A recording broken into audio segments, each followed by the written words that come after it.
Hola, buen día, es un gusto saludarlos. Soy el doctor Roosevelt Pairasamán Guevara.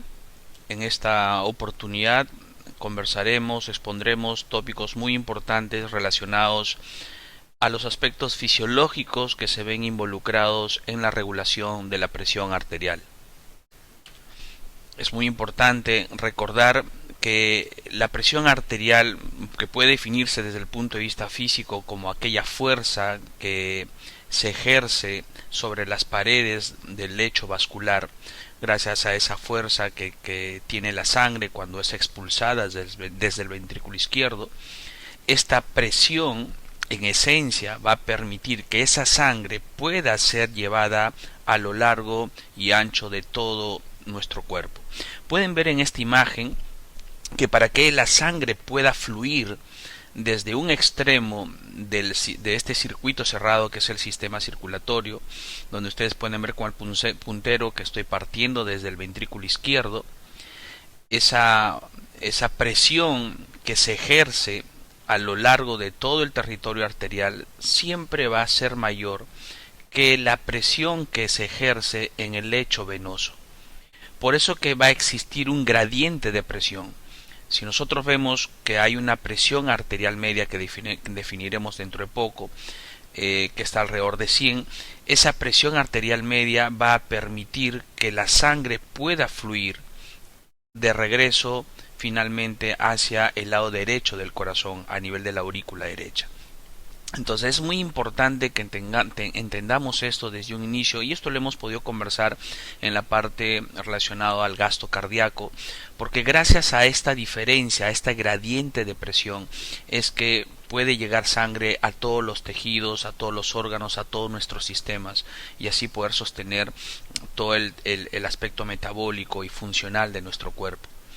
Cualquier alteración que se dé en el camino de que sigue la sangre a lo largo de todo nuestro cuerpo, llámese algún aspecto relacionado a alguna variación en esta gradiente de presión, pues podrá alterar este ciclo.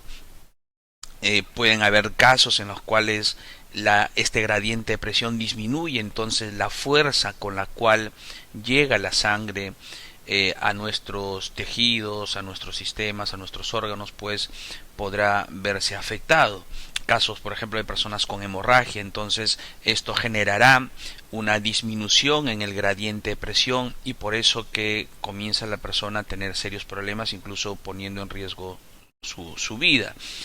También puede darse casos en los cuales la presión es tan alta que esto podría ocasionar problemas desde el punto de vista de los llamados casos de hemorragias, por ejemplo, por rotura de algún vaso sanguíneo a nivel del territorio cerebral, que podría ocasionar problemas mayores. Entonces, lo importante es que nosotros necesitamos, desde el punto de vista fisiológico, sostener ese gradiente de presión. Entonces, existen mecanismos fisiológicos que regulan esta presión arterial, que siempre debe de mantenerse, con algunas variaciones por cierto, para poder llevar la suficiente cantidad de sangre, ese flujo de sangre que va a llegar a cada territorio de nuestro cuerpo, y que finalmente retornará esa sangre hacia el lado derecho del corazón. Cuando repasamos gasto cardíaco, indicamos de que ese gasto cardíaco, que es el flujo de sangre que llega a nuestro territorio, a todo nuestro cuerpo en un minuto, ese volumen de sangre que bombea el corazón en un minuto, está llevando sangre oxigenada y otros nutrientes importantes, y por lo tanto regresará al corazón sangre desoxigenada para oxigenarse finalmente a nivel de los pulmones, y así poder nuevamente iniciar un nuevo ciclo.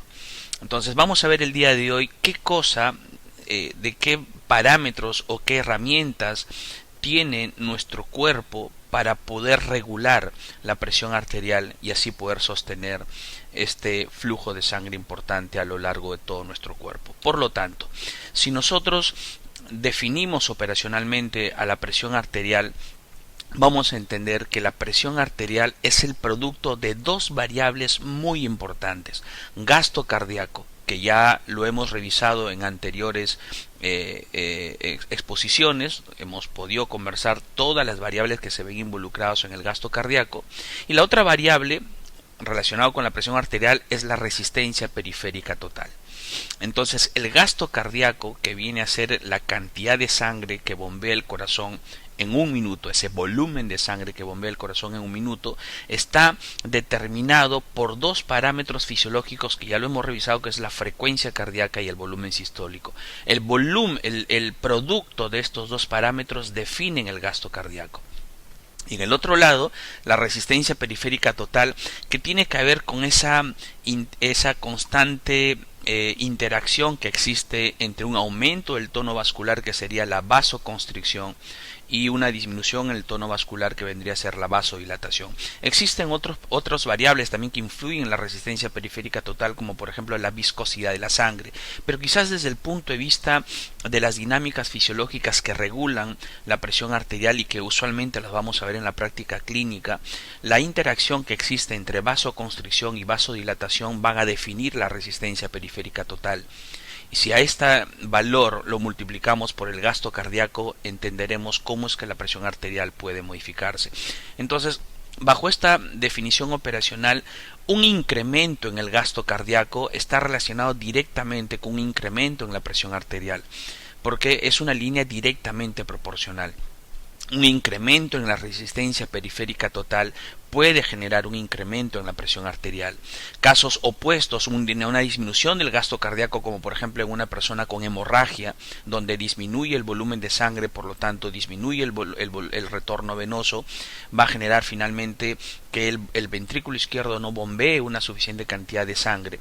Entonces el volumen sistólico va a disminuir. Si disminuye el volumen sistólico, el gasto cardíaco disminuye, y si disminuye el gasto cardíaco, pues disminuirá la presión arterial. En el caso opuesto también tenemos casos de vasodilatación importante en personas, por ejemplo, que pueden haber tenido un shock anafiláctico, es decir, una sustancia que ingresó a su cuerpo generó una respuesta abrumadora, súbita, de dilatación del lecho vascular. Esto genera una disminución de la resistencia periférica total y podría ocasionar una disminución de la presión arterial. Entonces, si la presión arterial disminuye, recuerden que ese gradiente de presión entre la parte arterial y venosa va a disminuir. Y si disminuye ese gradiente de presión, los tejidos, los órganos, los sistemas de nuestro cuerpo no recibirán el aporte necesario de sangre con oxígeno y nutrientes para su funcionamiento, y esto complicaría la salud de las personas. Entonces, todas aquellas variables que influyen en estos parámetros, que ya los hemos revisado en el tópico de gasto cardíaco, definitivamente influirán en la presión arterial. Entonces, un punto importante a recordar desde ya: esta definición operacional de presión arterial nos va a ayudar mucho en el entendimiento de una serie de complicaciones o situaciones clínicas que veremos en la práctica médica a lo largo de toda nuestra carrera. Algunos conceptos importantes que es necesario tener ya desde un inicio es que la presión arterial, por ejemplo, una presión arterial de 120/80 tiene obviamente dos valores que vamos a determinar de qué se trata. Entonces nosotros, viene un paciente a la consulta y tomamos la presión arterial de este paciente y encontramos que tiene una presión arterial de 120/80. Entonces hay un término conocido como presión arterial sistólica, que viene a ser la fuerza que ejerce la sangre contra las paredes arteriales cuando el ventrículo del corazón, en este caso el ventrículo izquierdo principalmente, se ha contraído. O sea, es la fuerza ejercida sobre la pared arterial durante la sístole. Entonces es la máxima fuerza que se podría tener en relación al ciclo cardíaco, que ya seguramente han podido revisar en otras exposiciones. Y en este ejemplo, 120 vendría a ser el valor de la presión arterial sistólica, la fuerza que ejerce la sangre eyectada del ventrículo izquierdo sobre la pared arterial. El otro número vendría a ser la presión arterial diastólica, que significaría la fuerza que se ejerce sobre las paredes arteriales, pero cuando el corazón está en relajación, es decir, en fase de diástole, que corresponde a la fase de llenado ventricular. Y en este caso de ejemplo que estamos poniendo, de este paciente que encontramos una presión de 120/80 milímetros de mercurio, el valor de la presión arterial diastólica será 80. Entonces, los criterios para definir si una persona tiene presión normal o alta están también definidos. Ya lo verán en la parte clínica, cuáles son los parámetros o los rangos de presiones, de valores de la presión para calificar a una persona con hipertensión, estadio 1, estadio 2 o prehipertensión. Y en este caso lo estamos viendo solamente desde el punto de vista fisiológico. Un término importantísimo relacionado a la presión arterial es la presión arterial media. ¿Sí? Esta presión arterial media representa una presión promedio durante el ciclo cardíaco, pero no es un simple promedio aritmético. ¿Ya? El valor rango promedio aceptado en diferentes textos va de 93 a 100 milímetros de mercurio. Eso es más o menos el rango. Entonces, si fuera un simple promedio entre la presión sistólica y la presión diastólica, sería 120 más 80 entre 2. Y esto significaría que la presión arterial media sería 100. Pero en realidad la definición operacional es la que mostramos en pantalla, que la presión arterial media es igual a la presión arterial sistólica más un tercio de la diferencia entre la presión sistólica y la presión arterial diastólica. Aquí, por favor, disculpen ustedes, aquí debe ser donde está el puntero láser, debe decir presión arterial diastólica. ¿Ya? Hay un error en la escritura, las disculpas del caso, tiene que ser presión arterial diastólica. Y esto es muy importante porque de acuerdo al ciclo cardíaco, la fase de diástole, el tiempo que demoramos en el ciclo cardíaco en la fase de diástole es mayor que la fase de sístole. Entonces, a la presión arterial diastólica yo le sumo la tercera parte de la diferencia entre la presión arterial sistólica menos la presión arterial diastólica. ¿Ya? Entonces, recuerde que esa es la definición operacional. Entonces, cuando usted tenga un valor de presión arterial que se le entrega, puede usted sacar cuál es la presión arterial media y tener una idea de cuál es la presión promedio a lo largo del ciclo que dura, en este caso, de un ciclo cardíaco. Recuerde algo también importante, que para que la sangre se mueva a lo largo de un lecho vascular debe existir un gradiente de presión entre el lado arterial y el lado venoso. Una presión arterial media asegura un flujo de sangre adecuado a todos los órganos. O sea, en cada ciclo cardíaco, si la presión arterial media se mantiene dentro de rangos fisiológicos, entonces permitirá que llegue un buen flujo de sangre a todos los tejidos, órganos, sistemas en nuestro cuerpo. Y por último hay un término también importante conocido como la presión de pulso. Y la presión de pulso es la diferencia entre la presión arterial sistólica menos la presión arterial diastólica. Y esta presión de pulso tiene una directa relación con el volumen sistólico. Recuerden esto para algunas situaciones clínicas importantes, cuando existe una reducción entre la presión arterial sistólica y la presión arterial diastólica. En algunos casos clínicos que verán ya en la práctica médica a lo largo de la carrera, situaciones cardiológicas donde hay una disminución en la presión de pulso podría ocasionar finalmente una reducción en el volumen sistólico. Y si hay una reducción en el volumen sistólico, pues esto estaría relacionado con una disminución del gasto cardíaco y eso podría ocasionar finalmente una disminución en la presión arterial. Entonces esa es la definición operacional de la presión del pulso, ¿ya? La presión sistólica menos la presión arterial diastólica. Ok, entonces, dado estos primeros conceptos, siempre hay que correlacionar presión arterial con gasto cardíaco. Es inevitable, porque es parte de la misma definición operacional que ya lo hemos venido trabajando en las diferentes exposiciones. Entonces, en este gráfico pueden ustedes ver en el lado, en el eje de las X, el volumen diastólico final. ¿Sí? Es ese volumen telediastólico que se da al final del proceso de llenado de sangre al ventrículo izquierdo, justo antes de la sístole. Entonces, en el eje X tengo a ese volumen de sangre telediastólico y en el eje Y tengo al volumen sistólico en mililitros. Entonces, de acuerdo a la ley de Frank-Starling que habíamos repasado anteriormente, es que si nosotros tenemos un volumen telediastólico determinado, que estoy señalando aquí con el puntero láser, le corresponderá a ese volumen telediastólico una determinada cantidad de sangre que puede ser expulsada desde el ventrículo izquierdo. Recuerden que el principio de Frank-Starling señala que la sangre que regresa al corazón puede ser bombeada en la próxima sístole. Entonces, mientras mayor sea la cantidad de sangre, pueden ver ahora en esta imagen, en esta línea punteada de color morado, noten que ahora el volumen telediastólico es mayor y se correlaciona con un mayor volumen sistólico. ¿Qué pasa si aumenta más el volumen telediastólico? Noten que ahora el ventrículo izquierdo se llenó con más sangre, por lo tanto le corresponde un mayor volumen sistólico. ¿Por qué es importante eso? Si recordamos un poquito lo que vimos en gasto cardíaco, que cuanto mayor sea la cantidad de sangre que llegue al ventrículo izquierdo, las fibras ventriculares miocárdicas se van a estirar. Y ese estiramiento en una longitud apropiada generaría una mayor formación de puentes cruzados entre actina y miosina. Y al tener una mayor formación de puentes cruzados, la fuerza de contracción será mayor. Por lo tanto, si nosotros tenemos un volumen telediastólico mayor, este volumen telediastólico mayor se correlacionará con un aumento en el volumen sistólico de acuerdo a lo que ustedes pueden ver en la gráfica. Si aumento el volumen sistólico, recuerden que el volumen sistólico está directamente relacionado con el gasto cardíaco, por lo tanto se incrementará el gasto cardíaco. Y si se incrementa el gasto cardíaco, ¿qué pasará con la presión arterial? ¿Aumenta o disminuye? Aumentará. Recuerden la operación que habíamos visto anteriormente, que la presión arterial está directamente relacionada con el gasto cardíaco por la resistencia periférica total. ¿Sí? Entonces, por eso que existe una estrecha relación entre el principio, ley de Frank Starling, que tiene que ver con la cantidad de sangre que llega al ventrículo izquierdo, que generará un incremento en la longitud de la fibra miocárdica ventricular, y esto generará una mayor formación de puentes cruzados, los cuales generarán una mayor fuerza de contracción, mayor sangre expulsada, que vendría a ser el volumen sistólico, y esto finalmente afectará a la presión arterial. Todo esto es lo que sucede en la línea del centro que estoy mostrando con el puntero láser. Esa es la línea del centro, que es lo que correlaciona el volumen telediastólico final, volumen telediastólico sí con el volumen sistólico.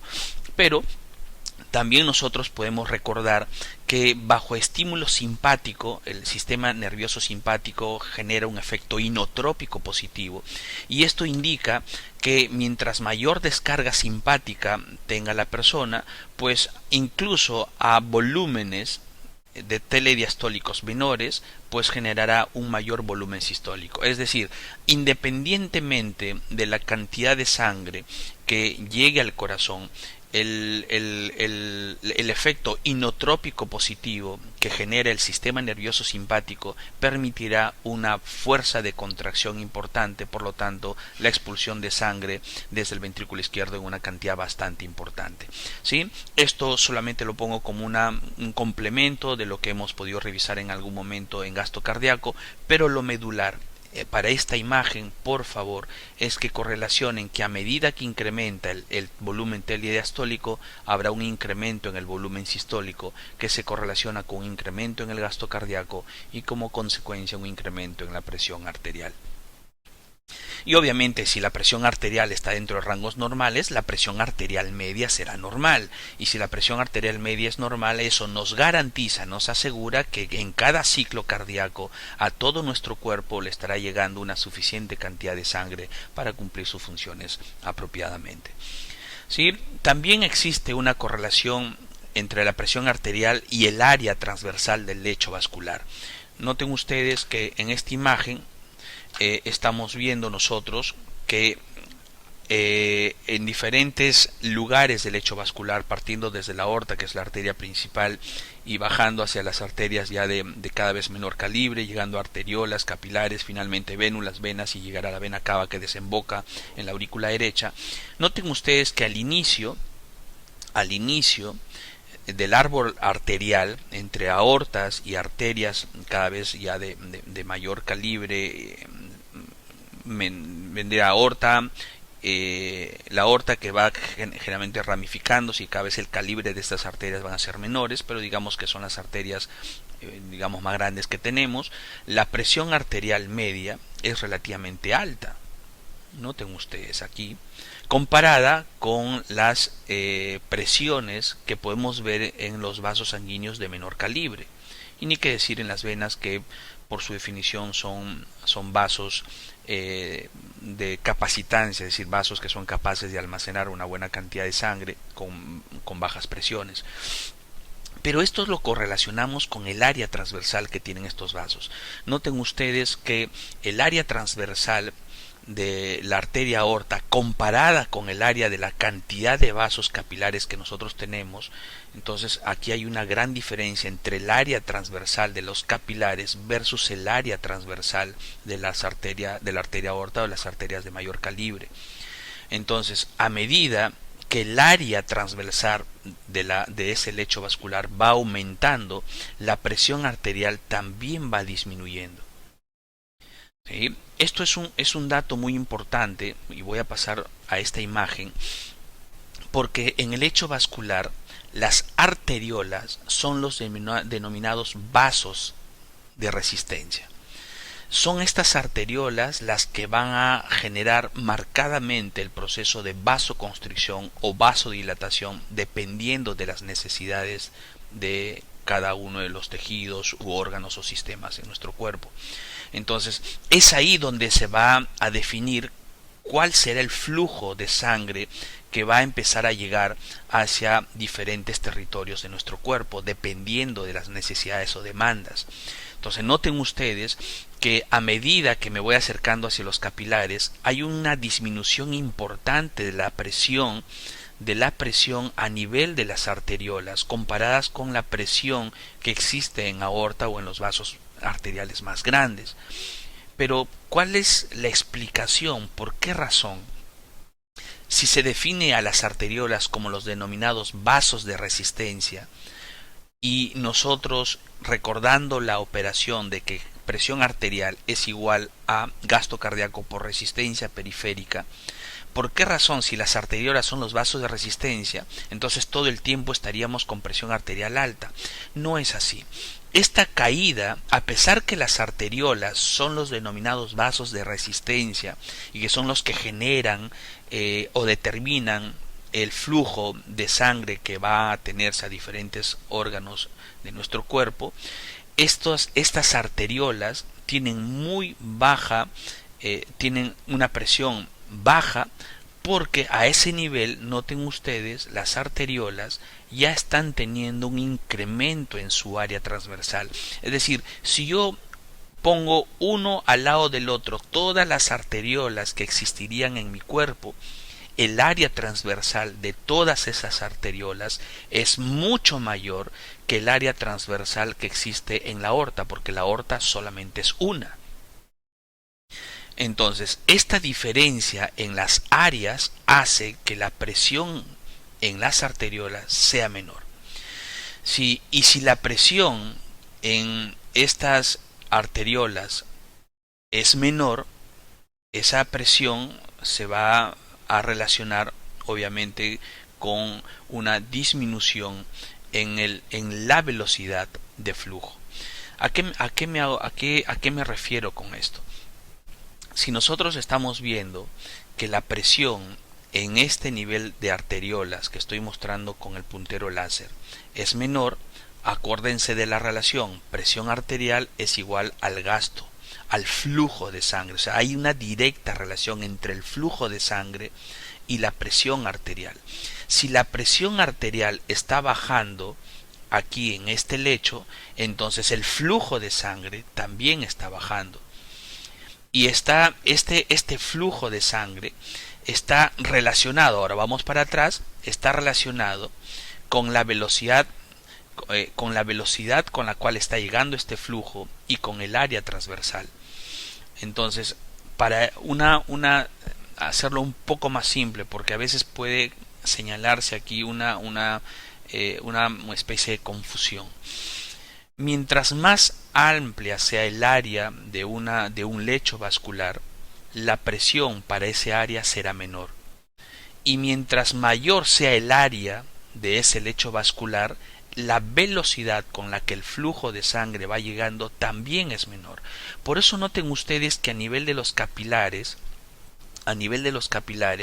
el área transversal es enorme.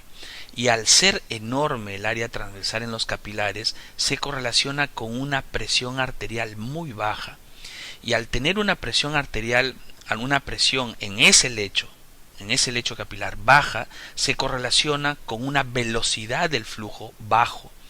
¿Y por qué es importante que la velocidad del flujo sea bajo a nivel de los capilares? Porque específicamente, de acuerdo a esta imagen, a nivel de los capilares se da un intercambio entre el intercambio de gases, de nutrientes, de sustancias de desecho que son producidas por el metabolismo de nuestras células.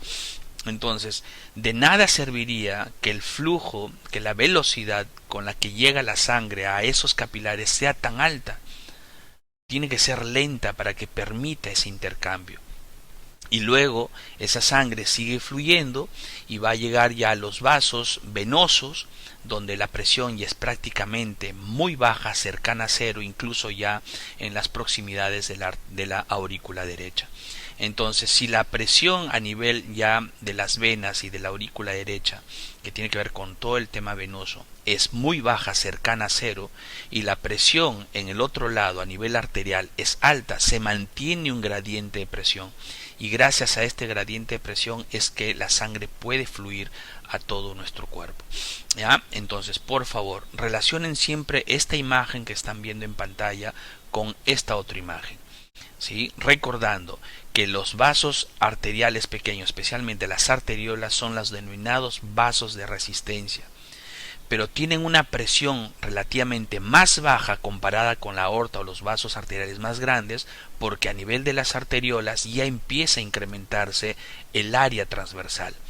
Esto hace también que la velocidad con la que llega la sangre a esos arteriolas y a los capilares finalmente sea lo suficientemente baja como para permitir ya a nivel de los capilares un intercambio apropiado.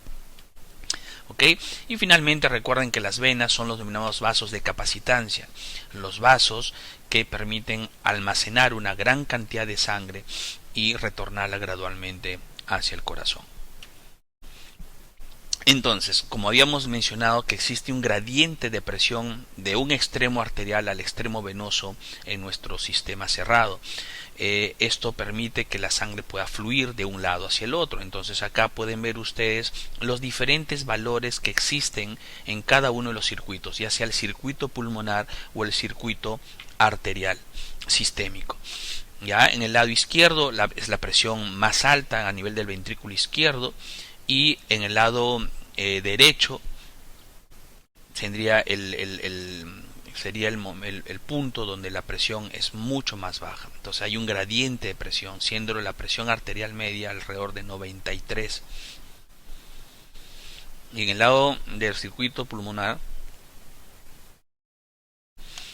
tenemos que en el ventrículo derecho, que tiene mucha mayor presión por la fuerza contráctil que genera, va a ser en relación a la aurícula izquierda mucho mayor. Entonces hay una gradiente de presión entre el ventrículo derecho y la aurícula izquierda que permite finalmente que esa sangre que llega al ventrículo derecho, que es sangre desoxigenada, pueda ser expulsada o puede ser eyectado hacia el lecho pulmonar para oxigenarse y luego regresar a la aurícula izquierda para luego pasar al ventrículo izquierdo, que finalmente lo eyectará hacia todo nuestro cuerpo. Entonces, patologías, problemas de salud que generen alteraciones en estos gradientes de presión, pues obviamente alterarán ese flujo y generarán finalmente problemas de salud que podrían conllevar incluso a un riesgo en la vida de la persona. ¿Sí? Valvulopatías que pueden generar, por ejemplo, alteraciones en estos gradientes de presión, pues están relacionados con signos y síntomas que ustedes van a poder ver a lo largo de su carrera. Esta imagen deja ya con un poquito más de detalle aquello relacionado con la presión arterial media. Pueden ver en el eje de las X el tiempo que dura prácticamente un ciclo, y en el eje un ciclo cardíaco, y en el eje Y tenemos a la presión. Noten ustedes que esta fase inicial, ¿sí? Esta fase inicial es la fase denominada la fase sistólica, y esta otra fase que están poniendo con el puntero láser sería la fase diastólica.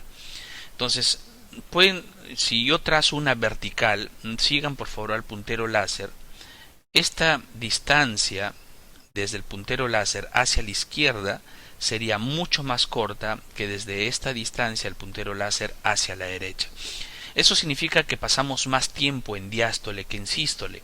Por lo tanto, si tenemos acá en el pico máximo de la sístole una presión de 120 y en la parte final de la diástole una presión de 80, entonces tendríamos que la presión arterial media sería la presión arterial diastólica, porque es la presión, es el momento, es la presión que se genera durante la fase diastólica, que es el mayor tiempo que yo tengo en el ciclo cardíaco, sobre el tercio de la diferencia de la presión sistólica menos la presión diastólica.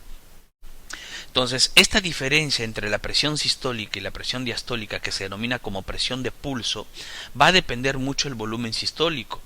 Y habíamos mencionado nosotros que mientras más amplio sea la diferencia entre la presión sistólica y la presión diastólica, pues eso generará una presión de pulso mayor y estaría relacionado con un volumen sistólico mayor.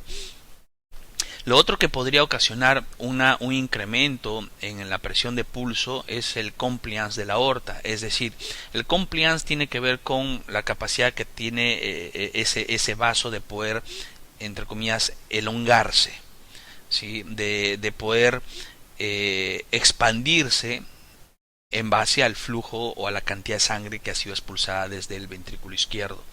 Entonces, si la arteria aorta tiene una buena confluencia, es decir, puede elongarse lo suficiente, entonces esto podría ocasionar que la presión arterial sistólica sea menor. Y si es menor, entonces podría ocasionar que la presión de pulso pueda ser también menor, correlacionándolo también obviamente con la presión arterial diastólica.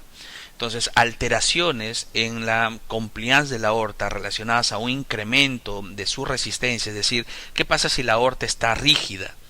Entonces, si la aorta está rígida, el ventrículo izquierdo tendría que bombear con mucha mayor fuerza para ocasionar una salida de sangre apropiada. Entonces, esto podría ocasionar que la presión arterial sistólica puede incrementarse, y al incrementarse podría generarse también un incremento en la presión de pulso, dependiendo también de la variación de la presión diastólica.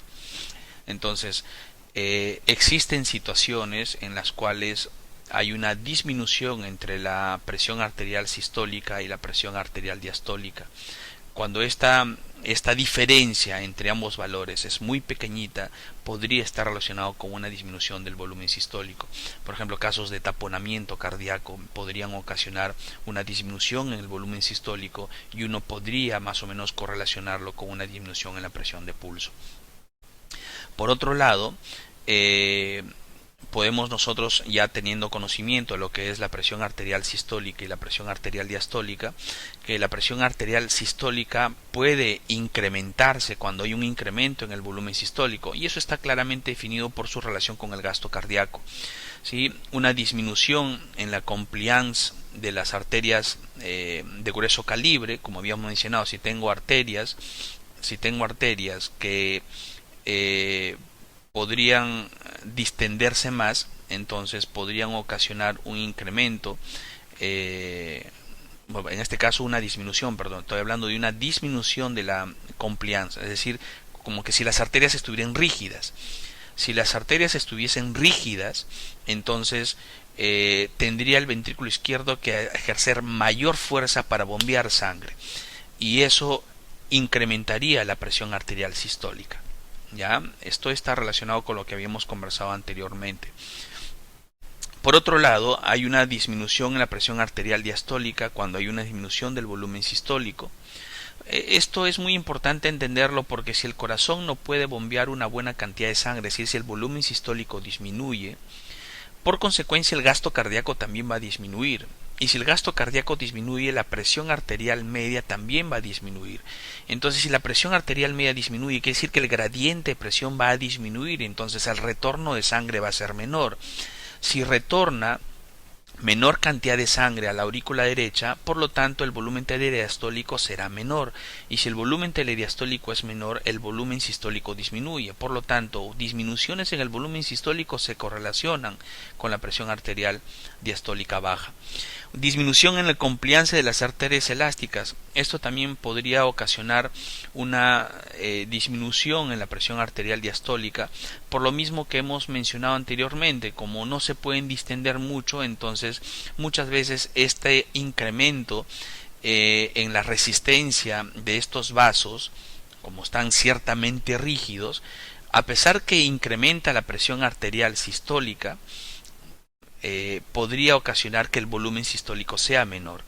Y si el volumen sistólico es menor, pues habíamos mencionado que el volumen en este caso generaría un menor retorno de sangre al corazón, y esto ocasionaría finalmente una disminución en la presión arterial. Esto también está relacionado con esta disminución en la compliance de las arterias, de estas arterias elásticas, las arterias de grueso calibre. Estas arterias, cuando están rígidas, por ejemplo, van a generar que haya una menor posibilidad de expulsar o eyectar sangre desde el ventrículo izquierdo. O sea, se reduce este volumen de sangre que está siendo eyectado desde el corazón. Entonces, al disminuir esta cantidad de sangre que viene desde el corazón, entonces mientras menor cantidad de sangre yo tenga almacenado, entre comillas, en ese territorio vascular que está rígido, entonces esto ocasionaría una menor presión diastólica en ese lecho. Sí, recuerden que es muy importante que a mayor cantidad de sangre que yo tenga almacenado en un volumen, en un espacio, pues esa presión, esa sangre almacenada ocasionará una determinada presión. Si esta cantidad de sangre es menor, la presión disminuye. Por eso que hay una disminución en la presión arterial diastólica. Lo otro que tiene que ver con una disminución de la presión arterial diastólica es la vasodilatación periférica, es decir, a nivel ya arteriolar, en los vasos que son los denominados vasos de resistencia. Estas arteriolas, al relajar sus músculos lisos, entonces provocan vasodilatación. Y si provocan vasodilatación, esto ocasionará una disminución en la presión arterial diastólica. ¿Sí? Entonces aquí ustedes pueden ver una serie de factores que podrían estar relacionados con un incremento en la presión arterial sistólica y una disminución en la presión arterial diastólica. Ok, ya visto todos los componentes que están relacionados con la presión arterial, el cuerpo tiene diferentes mecanismos de cómo poder regular que esta presión arterial se mantenga dentro de rangos fisiológicos. Y existen dos sistemas grandes o reflejos que podrían estar relacionados o que están relacionados con la regulación de la presión arterial, y una es el reflejo vasoreceptor y la otra es el sistema renina-angiotensina-aldosterona. El reflejo vasoreceptor es un reflejo, es un sistema de control de regulación de la presión arterial de rápida respuesta, es inmediato, mientras que el sistema de renina-angiotensina-aldosterona es más lento.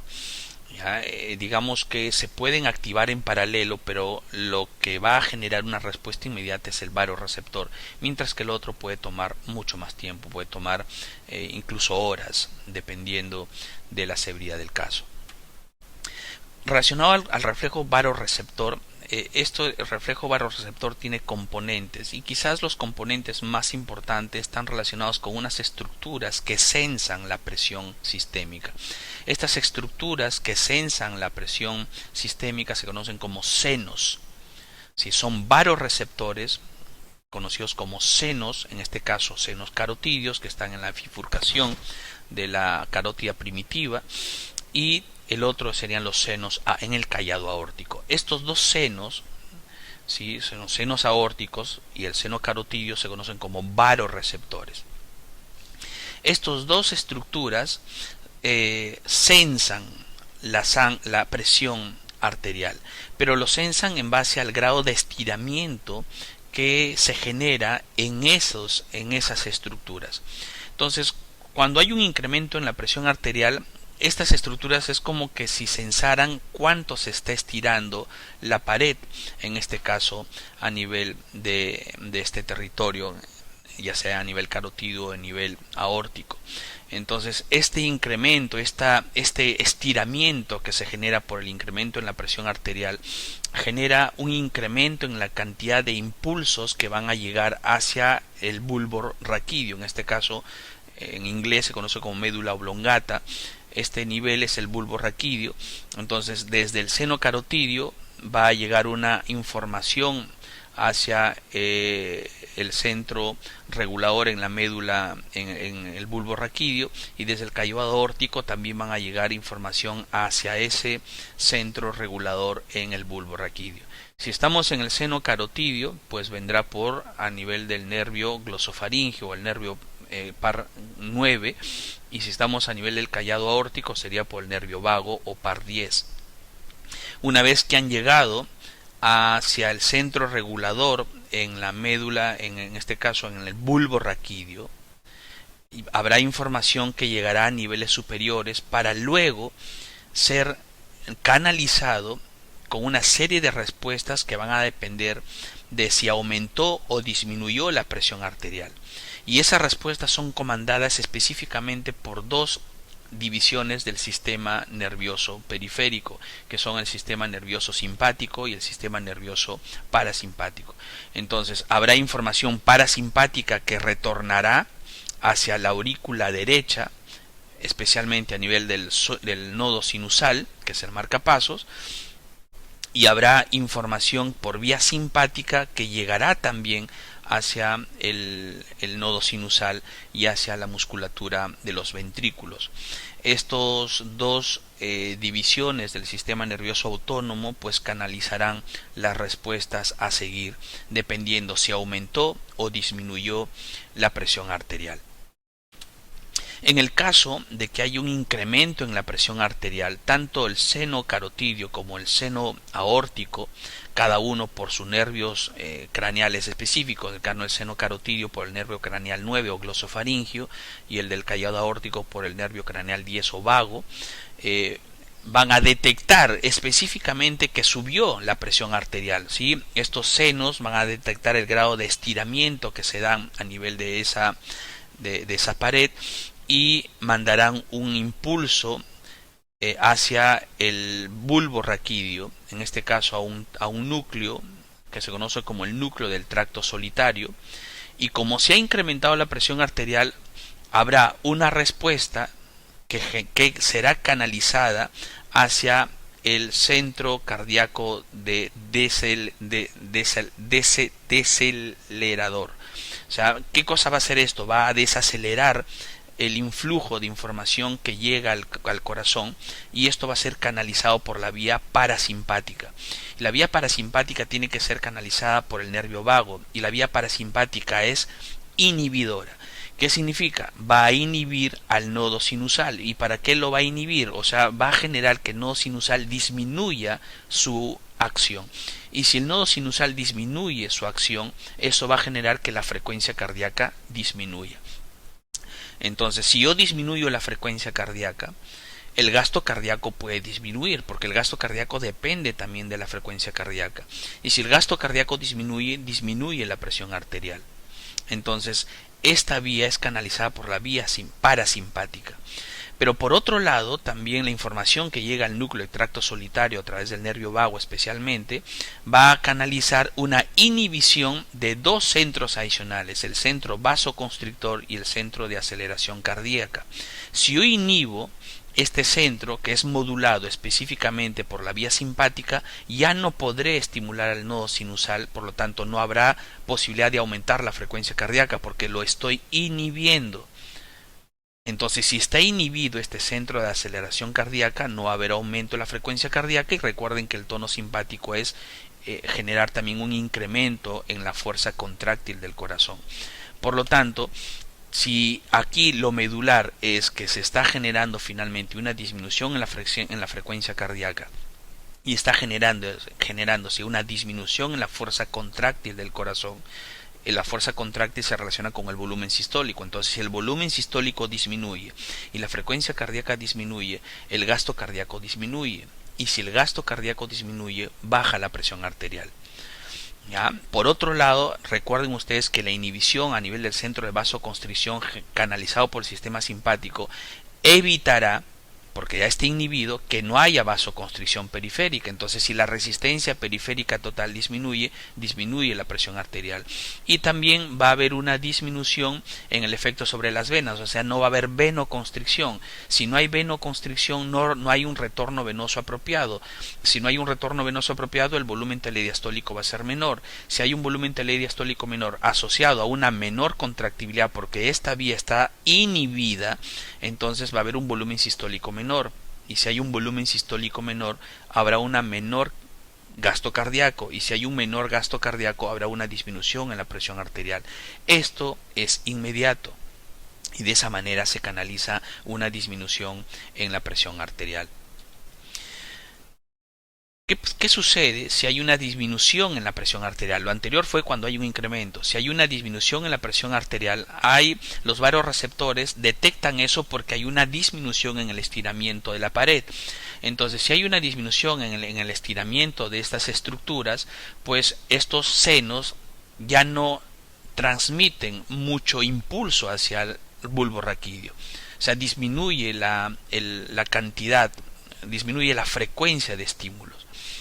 Si disminuye la frecuencia de estímulos, entonces a nivel del sistema controlador que habíamos visto anteriormente en el bulbo raquídeo, habrá una orden. Entonces, necesito yo aumentar la presión arterial porque se está disminuyendo. Entonces, ¿qué tengo que hacer para aumentar la presión arterial? Uno de los casos es aumentar la frecuencia cardíaca. Pero para yo aumentar la frecuencia cardíaca no puede haber efecto parasimpático. Entonces hay una disminución de la actividad parasimpática. Quiere decir que a nivel del sistema parasimpático no habrá descarga de acetilcolina a nivel de la aurícula derecha, por lo tanto habrá un incremento en la frecuencia cardíaca.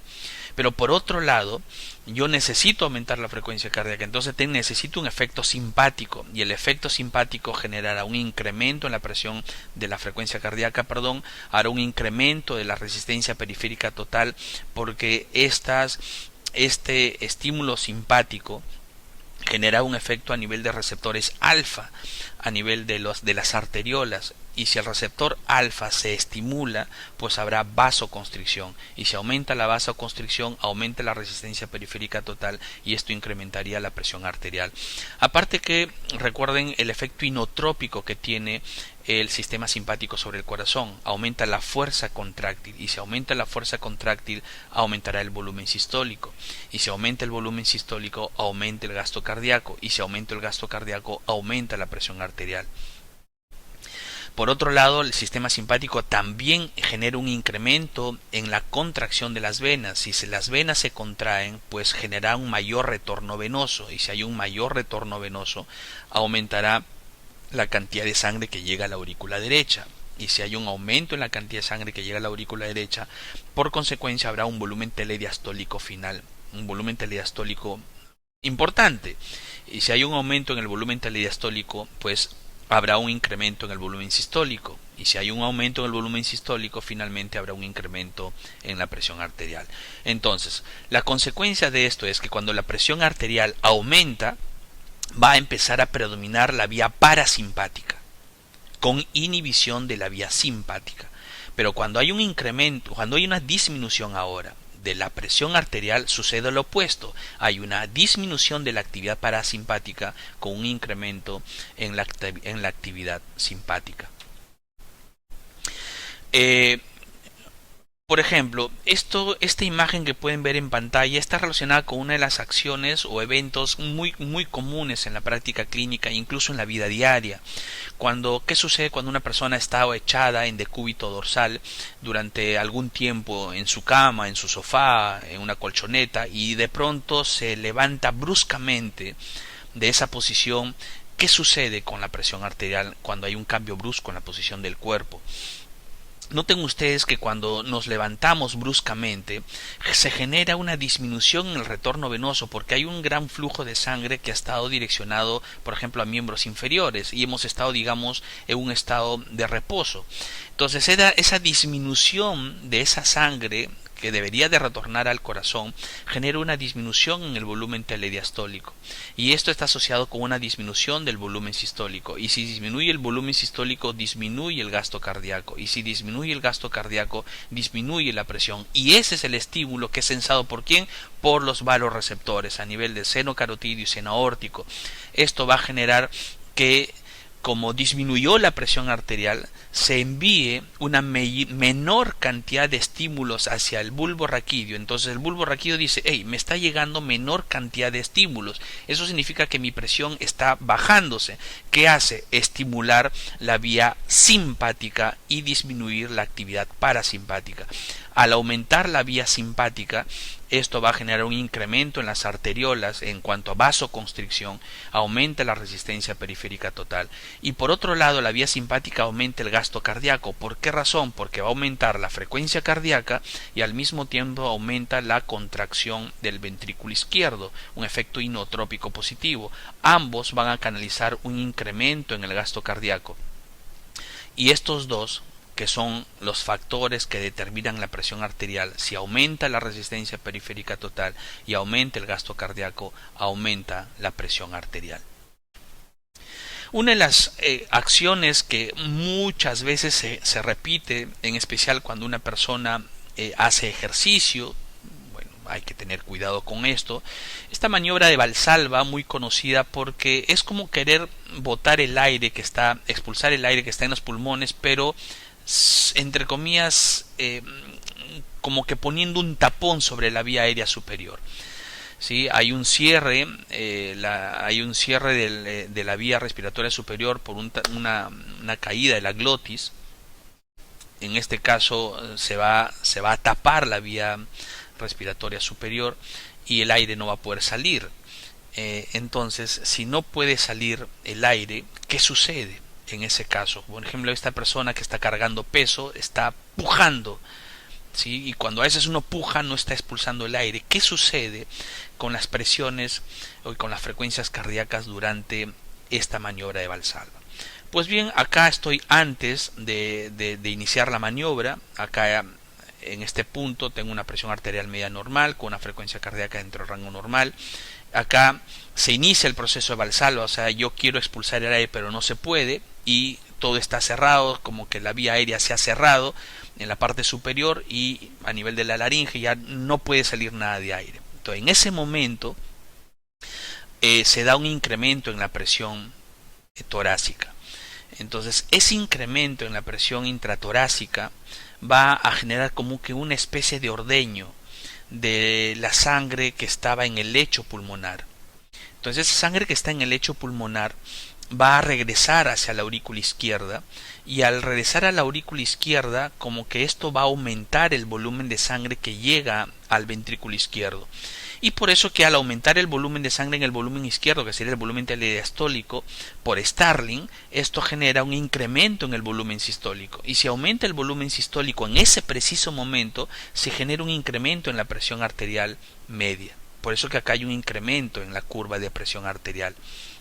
Si aumentó la presión arterial media, eso como consecuencia va a ser sensado por quién, va a ser sensado por los vasoreceptores, el que está diciendo, se incrementó la presión arterial, que van a generar un incremento en la cantidad de impulsos que llega al bulbo raquídeo, señalando que tenemos que disminuir la presión arterial, y lo primero que va a hacer es inhibir al simpático y estimular al parasimpático. Y el parasimpático, ¿cuál es su efecto? Disminuir la frecuencia cardíaca. Por eso que en la fase 1 de la maniobra hay un incremento en la presión arterial media con una disminución en la frecuencia cardíaca.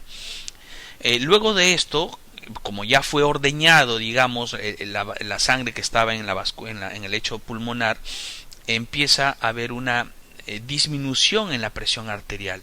¿Por qué razón una disminución en la presión arterial? Porque ahora sí existe una disminución en el retorno venoso sistémico. como hay un incremento en la presión intratorácica, el retorno de sangre es más lento. Si llega menor cantidad de sangre a la aurícula derecha, el volumen telediastólico será menor, y al ser menor el volumen telediastólico, el volumen sistólico baja, por eso que el gasto cardíaco baja, y si el gasto cardíaco baja, baja la presión arterial, que están viendo con el puntero láser.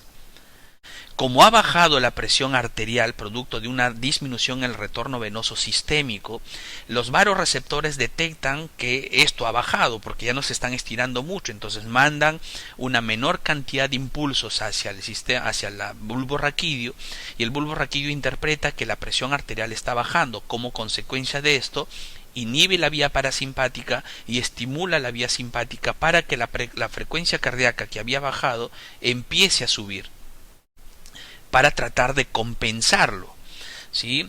Y cuando termina la maniobra de Valsalva, es decir, se apertura la vía aérea y el aire vuelve a salir, existe en ese momento una liberación de las presiones intratorácicas, por lo tanto habrá un mayor flujo de sangre que retornará a la circulación sistémica. Esa sangre que estaba en el lado derecho, que había regresado en menor proporción al corazón derecho, pues irá direccionada hacia el lecho vascular del sistema pulmonar. Entonces, como se va a distribuir marcadamente en el lecho vascular pulmonar, habrá una menor cantidad de sangre que regresará al ventrículo, a la aurícula izquierda. Por lo tanto, en un pequeñito espacio de tiempo, al regresar una menor cantidad de sangre a la aurícula izquierda, porque gran parte ha ido al pulmón cuando se aperturó nuevamente la vía aérea, va a canalizar que el gasto cardíaco disminuya. Por eso que hay una pequeña disminución de la presión justo en ese momento en que se aperturan las vías, que correspondería a la fase 3. Entonces, como esto ha sido detectado, como ha generado una disminución en la presión arterial media, esto es detectado nuevamente por los varoreceptores, que generarán un impulso nuevamente hacia el bulbo raquídeo, señalando de que ha habido una disminución en la presión arterial.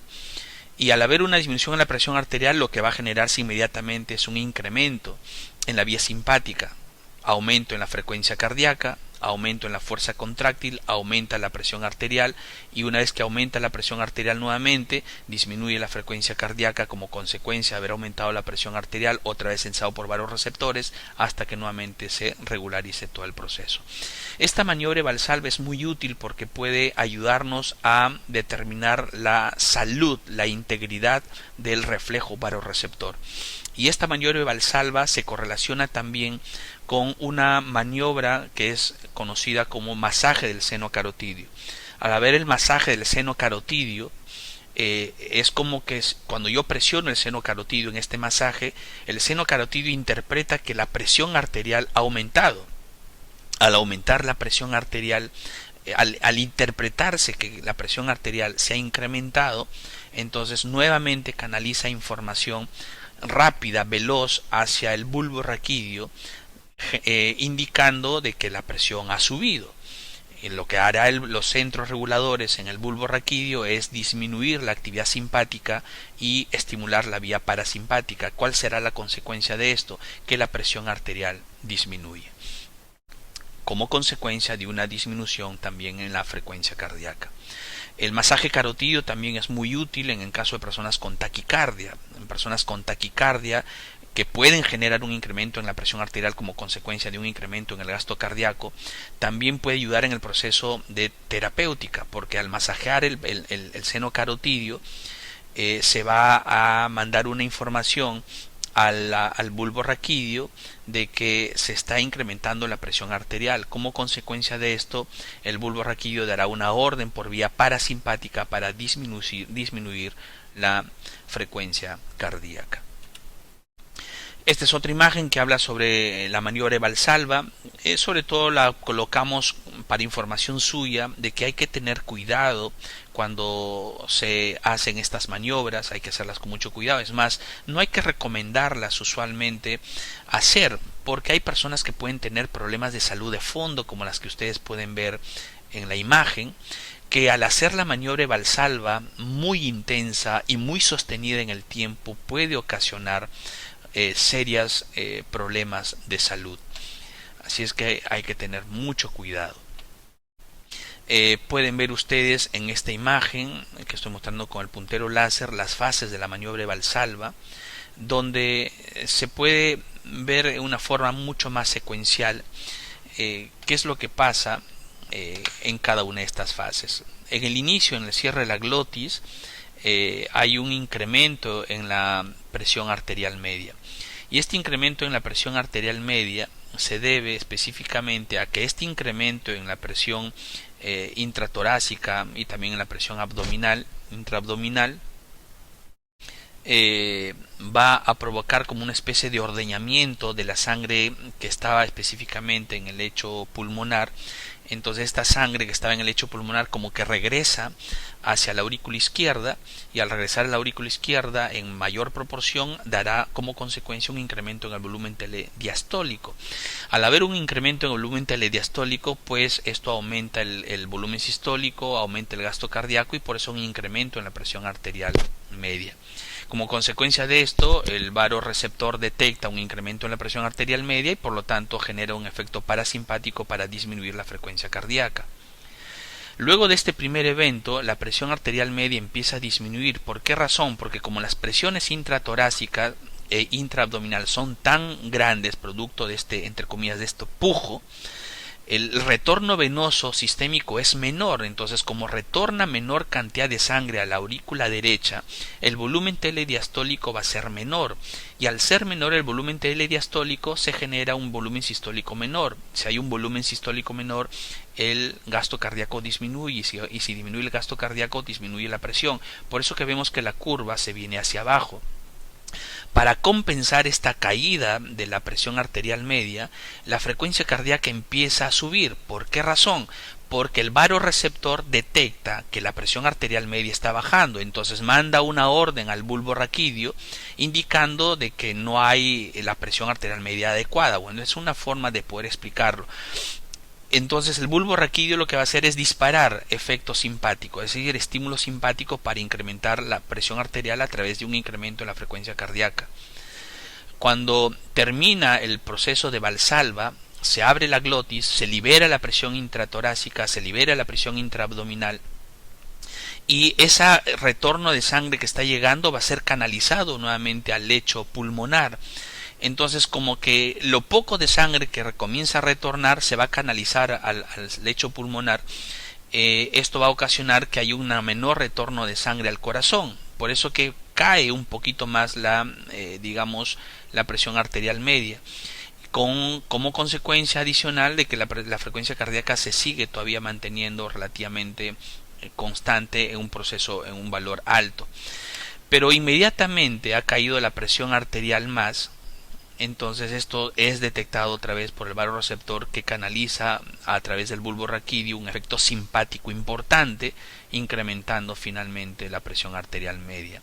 Como consecuencia de incremento en la presión arterial media, la frecuencia cardíaca disminuye, tal como lo hemos conversado a lo largo de esta presentación. Eso es el reflejo varoreceptor. Sí, el reflejo varoreceptor es muy importante por su rápida acción sobre la regulación de la presión arterial, pero existe otro mecanismo, otro sistema que también ayuda en el proceso de regulación de la presión arterial, en especial cuando hay disminución de la presión arterial, y es el sistema renina-angiotensina-aldosterona. Entonces, cuando hay una caída en la presión arterial, esta presión arterial disminuida está correlacionada con una disminución de la perfusión, de la cantidad de sangre que está llegando a nivel renal. ¿Ya? Entonces, si disminuye la cantidad de sangre que llega a nivel renal, esta disminución, esta caída en la presión va a generar que desde un sistema conocido como el sistema yuxtaglomerular se libere una sustancia conocida como renina. La renina es una enzima que es liberada del sistema yuxtaglomerular en el riñón. ¿Sí? Entonces, que se libera renina cuando hay una disminución de la presión. como ha sido detectado que hay una disminución en la presión de perfusión a nivel renal. Entonces la renina se libera, sale a la sangre y en la sangre canaliza la conversión del angiotensinógeno, que es una proteína formada por el hígado que está viajando siempre por la sangre. Entonces la renina convierte el angiotensinógeno en angiotensina 1. Esta angiotensina 1 va a viajar, va a seguir viajando por la sangre y va a llegar a nivel pulmonar, donde se encuentra una enzima que es la enzima convertidora de angiotensina, y va a convertir esta angiotensina 1 en angiotensina 2. La angiotensina 2 es una proteína muy importante porque va a tener múltiples efectos en el sistema circulatorio. Especialmente la angiotensina, al llegar a nivel de la glándula suprarrenal, va a estimular la liberación de aldosterona. La aldosterona es una hormona, es un mineralocorticoide que va a tener acción directa sobre el riñón, en el cual va a estimular la reabsorción de sodio. Cuando se reabsorbe sodio a nivel del tubo colector en el riñón, esto por ósmosis jala agua. Por lo tanto, ese incremento en la reabsorción de sodio va de la mano con un incremento en la reabsorción de sodio. De agua, perdón. Entonces quiere decir que va a entrar a la vasculatura mayor cantidad de agua. Y si entra mayor cantidad de agua a la vasculatura, esto va a propiciar un mayor retorno venoso. Y si aumenta el retorno venoso, como consecuencia habrá un incremento en el volumen telediastólico. Como consecuencia habrá un incremento en el volumen sistólico y como consecuencia un aumento en el gasto cardíaco, y un aumento en el gasto cardíaco se correlaciona con un aumento en la presión arterial. Por otro lado, el angiotensinógeno también estimula a nivel renal un intercambio de sodio con hidrógeno, propiciando una mayor reabsorción de sodio, lo cual jala agua por ósmosis y como consecuencia va a terminar esto con un incremento en la presión arterial, tal como lo hemos explicado. El angiotensinógeno también llega a nivel hipotalámico y estimula la sensación de sed y hará que la persona busque un incremento en su ingesta de agua. Y por otro lado, aumentar la ingesta de agua va a llegar obviamente por vía exógena, mayor cantidad de volumen hacia nuestro cuerpo, y esto va a ayudar de alguna otra manera al incremento en la cantidad de volumen en el retorno venoso que necesitamos llegue hacia el corazón. Por otro lado, el angiotensinógeno 2 está relacionado también con un incremento en la vasoconstricción. El angiotensinógeno 2 es un potente vasoconstrictor. Como tenemos un incremento en el angiotensinógeno 2, habrá vasoconstricción a nivel arteriolar, obviamente. Esto incrementa la resistencia periférica total, y al aumentar la resistencia periférica total, sabemos nosotros que esto está relacionado con un incremento de la presión arterial. Entonces, para que se ponga en marcha todos estos mecanismos toma tiempo, no es inmediato, no es como el reflejo vasoreceptor que es inmediato. Esto toma horas, incluso días, estabilizarse o ayudar a la regulación de la presión arterial dependiendo de la severidad del problema. En esta imagen un poquito con más color se podría decir, es que una vez que la presión arterial ha bajado, hay una disminución del flujo de sangre a nivel renal. Esto es detectado por el aparato yuxtaglomerular en el riñón, que libera renina. La renina es una enzima que convierte el angiotensinógeno que estaba viajando por la sangre y que fue fabricado en el hígado, convertirá esto a angiotensinógeno 1. Luego a nivel pulmonar hay una enzima que es la enzima convertidora de angiotensina, que formará angiotensinógeno 2 desde angiotensina 2 desde angiotensina 1. Y bueno, la angiotensina 2 tiene un efecto sobre la corteza adrenal, que es una parte de la glándula suprarrenal, y liberará aldosterona, que generará un incremento en la reabsorción de sodio y agua, y esto aumenta el volumen sanguíneo. El angiotensinógeno 2 es un potente vasoconstrictor que aumenta obviamente la resistencia vascular periférica total y como consecuencia un incremento en la presión arterial. Por otro lado, tenemos otros tipos de mecanismos que ayudan a regular la presión. Lo que hemos comentado anteriormente con el seno carotidio y el seno del callado aórtico son los varoreceptores de alta presión, o sea, detectan un incremento de la presión, sobre todo son los detectores de presiones altas. Sin embargo, existen receptores o varoreceptores cardiopulmonares de baja presión. Y estos receptores cardiopulmonares de baja presión son aquellos que encontramos específicamente con mucha mayor importancia a nivel de la aurícula derecha. Y también hay receptores de baja presión a nivel pulmonar, de las venas pulmonares. Pero si nos detenemos en un primer momento, para poder entenderlo en su real dimensión, a la aurícula derecha, es la aurícula derecha donde tenemos nosotros una presión baja. Por eso los denominan como varoreceptores cardiopulmonares de baja presión. Y estos receptores detectan básicamente incrementos en el volumen sanguíneo. Entonces, cuando llega una gran cantidad de sangre a la aurícula derecha, eso significa que ha habido un incremento en el retorno venoso. Al haber un incremento en el retorno venoso, se va a dar un incremento en el estiramiento de la pared de la aurícula derecha. ¿Sí? En este caso, también podría correlacionarse con un incremento en el estiramiento de la aurícula izquierda, pero específicamente vamos con una relación en la aurícula derecha. En este caso, este incremento del estiramiento de las paredes auriculares va a propiciar varios efectos. Uno de esos efectos es de que desde la aurícula derecha especialmente se genera la liberación de un péptido conocido como el péptido natriurético auricular. Este péptido natriurético auricular tiene varias acciones. Una de esas acciones es llegar hacia el riñón y propiciar la excreción de sodio y de agua. Entonces, si hay un incremento en la excreción de sodio y agua propiciado por este péptido a nivel del riñón, pues orinaremos más.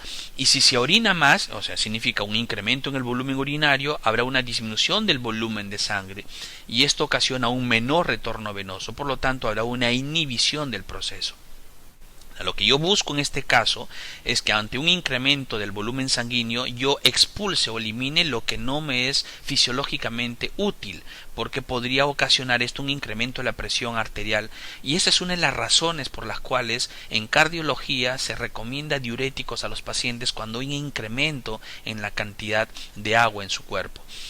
Por otro lado, el péptido natriurético auricular también propicia vasodilatación. Al aumentar vasodilatación, esto podría ocasionar que haya una mayor cantidad de sangre que llega al riñón, que será filtrada y por lo tanto también una posibilidad alta de generar un incremento en el volumen urinario. Por otro lado, este incremento en la aurícula, en el territorio auricular, pues será sensado, mandará información vía vagal hacia nuestro centro regulador central en el cerebro, especialmente hipotálamo, que generará una inhibición para que desde la hipófisis posterior o neurohipófisis no se libere ADH. O sea, este proceso ocasiona una disminución en la liberación de ADH, hormona antidiurética. Como ya no tengo ADH, entonces la ADH, ¿qué cosa hace? La ADH propicia la reabsorción de agua. Como ya no tengo una buena cantidad de ADH, habrá una disminución en la reabsorción de agua, por lo tanto orinaré más. Si la persona orina más, habrá una disminución en el volumen de sangre, el retorno venoso disminuye y se regula de esa manera. Otro aspecto importante que se genera cuando hay un incremento en el estiramiento de las aurículas, especialmente en la aurícula derecha, es que podría ocasionar un incremento en la frecuencia cardíaca. Miren qué cosa tan interesante, porque si estamos viendo que este incremento del retorno venoso puede ocasionar un incremento en el volumen sistólico y como consecuencia un incremento en el gasto cardíaco y como consecuencia un incremento en la presión arterial. Cuando los varoreceptores de alta presión detectan un incremento de la presión arterial alta, pues generan una disminución de la frecuencia cardíaca por efecto parasimpático. Pero en este caso específico se da un reflejo muy especial comandado por los receptores de baja presión. Cuando hay un estímulo de estos receptores de baja presión, ojo, no lo confundan con los receptores de alta presión. Estamos hablando de varoreceptores de baja presión a nivel auricular. Cuando estos varoreceptores detectan este estiramiento producto de un incremento en el retorno venoso, habrá un incremento en la frecuencia cardíaca canalizado por los varoreceptores de baja presión. Este incremento en la frecuencia cardíaca generará un incremento en el gasto cardíaco. Recuerde usted que gasto cardíaco es igual a volumen sistólico por frecuencia cardíaca. Si hay un incremento en el gasto cardíaco, esto podría ocasionar que haya un incremento de la cantidad de sangre que llega al riñón. Si llega mayor cantidad de sangre al riñón, pues habrá una alta posibilidad de hacer una excreción de sodio y agua. Si se excreta más sodio y agua, pues cumpliré con mi función de eliminar más orina, menor volumen de sangre que retornará al corazón. Este mecanismo, que está encerrado en una línea de color fucsia, comandado inicialmente por los varoreceptores de baja presión que se encuentran en la aurícula, especialmente en la aurícula derecha, se conoce como el reflejo de Bainbridge. Este reflejo de Bainbridge, recuerden por favor, estimula un incremento en la frecuencia cardíaca, a diferencia de una disminución en la frecuencia cardíaca comandado por los varoreceptores de alta presión cuando hay un incremento en la presión arterial. Por favor, entiéndanlo bien, porque esto puede ser pregunta de examen. El reflejo de Bainbridge está relacionado con los receptores de baja presión que modulan toda esta respuesta que está encerrada en esta imagen de color fucsia. Finalmente, sabiendo nosotros que los principales reguladores de la presión arterial es el reflejo varoreceptor y el sistema renina-angiotensina-aldosterona, existen otros mecanismos alternativos, complementarios. No sabría decirles si con medular importancia pero finalmente son complementarios. Los principales ya los hemos mencionado. Estos son, digamos, complementarios, alternativos, que es importante tenerlas como referencia, porque recuerden que el ser humano es un ser integral, donde todos sus sistemas trabajan integradamente. No es que uno trabaja por su lado, todos están interaccionándose en todo el tiempo. Otros mecanismos que regulan la presión tienen que ver con quimiorreceptores. Los quimiorreceptores, ya sean periféricos o centrales, están relacionados con la detección de las concentraciones o las presiones parciales de oxígeno y CO2. En este caso especial, los quimiorreceptores periféricos, que son los cuerpos carotídeos y aórticos, en analogía a lo que sucedía con los senos carotídeos y aórticos, pero los senos carotídeos y aórticos son para presión arterial. Los cuerpos carotídeos y aórticos, que también están en esos territorios de la bifurcación carotídea y del callado aórtico, estos cuerpos detectan variaciones en la presión parcial de oxígeno. Es decir, son muy sensibles a cambios en las concentraciones de oxígeno, muy poco sensibles para las concentraciones de PCO2. Entonces, cuando existe una disminución en la presión parcial de oxígeno, lo que va a suceder es que se va a dar un estímulo. Estos cuerpos carotídeos mandan una información, ya sea por nervio glosofaringeo o por nervio vago, hacia el centro regulador en el bulbo raquídeo, y van a estimular finalmente que desde este centro regulador se genere una acción simpática. Entonces, la disminución en la presión parcial de oxígeno estimula al cuerpo carotídeo y aórtico, que lo detectan, y estos mandan información. Si es del carotídeo, por vía glosofaringea; si es aórtico, por vía del vago, y llegará al bulbo raquídeo, donde se encuentra el centro cardiorrespiratorio, es el centro regulador cardiorrespiratorio, y desde ahí se canalizará un estímulo para vía simpática, lo cual descargará adrenalina y noradrenalina, provocando esto vasoconstricción. Y si hay vasoconstricción periférica, ya sabemos que esto generará un incremento en la presión arterial. Así como existen quimiorreceptores periféricos, existen quimiorreceptores centrales que se encuentran ubicados a nivel del bulbo raquídeo. En el bulbo raquídeo, estos quimiorreceptores son muy sensibles a los cambios en la PCO2 y en el pH. Pero no olvidemos que esto lo van a ver, o ya lo deben haber visto en la parte respiratoria. en fisiología respiratoria, en los quimiorreceptores centrales detectan específicamente el CO2. O sea, este incremento en el CO2 va a ser canalizado a nivel de los quimiorreceptores centrales, terminando finalmente en una disminución del pH. Ya, porque esto tiene que ver cómo el CO2 se convierte en ácido carbónico cuando se une con agua, y el ácido carbónico se desdobla en hidrógeno y bicarbonato, y ese hidrógeno es el que estimula al quimiorreceptor central. ¿Para qué? Para que pueda generar la siguiente secuencia. Cuando existe, por ejemplo, una disminución en el flujo cerebral, por ejemplo, en casos de algún ateroma que esté ocasionando o un trombo que esté ocasionando una obstrucción en el flujo de sangre cerebral, esto ocasiona isquemia cerebral en algún territorio de esta importante estructura de nuestro cuerpo.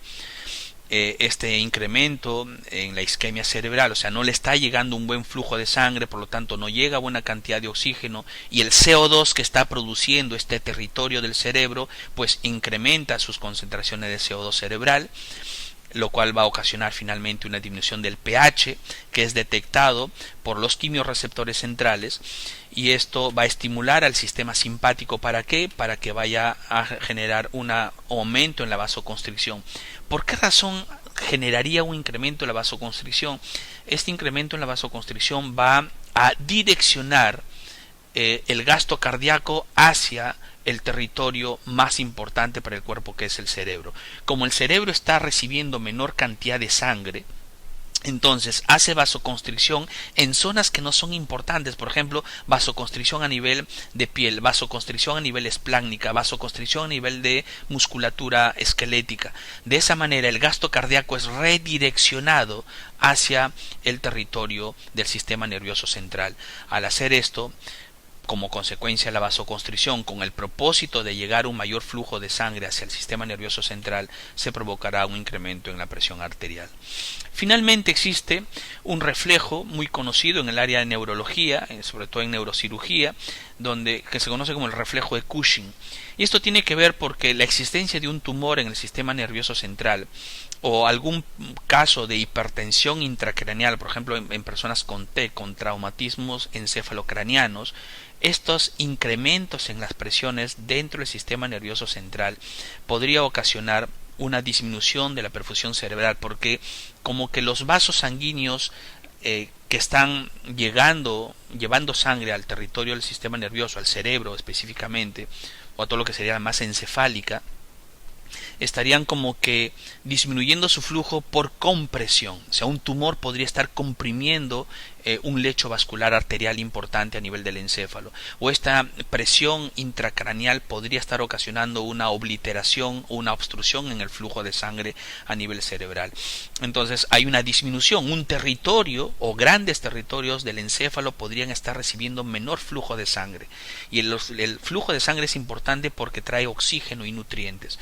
No solamente eso, sino que toda célula en nuestro cuerpo produce CO2. Entonces, como no tengo el flujo de sangre que me deje oxígeno y me libere del CO2, empieza a incrementarse producto de esta perfusión cerebral un aumento en la PCO2. Y al incrementarse la PCO2 cerebral, esto incrementa la cantidad de hidrógenos, que se traduce como una disminución en el pH. Al disminuir el pH, esto estimula los quimiorreceptores centrales, lo cual va a canalizar un incremento en la actividad simpática, que generará finalmente vasoconstricción, muy parecido al anterior. Y esto es uno de los problemas enormes que existen en la clínica, porque el cerebro, con el propósito de protegerse y de recibir el flujo de sangre apropiado, como que canaliza a través de estas acciones una repercusión sistémica mucho más complicada, que es el incremento de la presión arterial.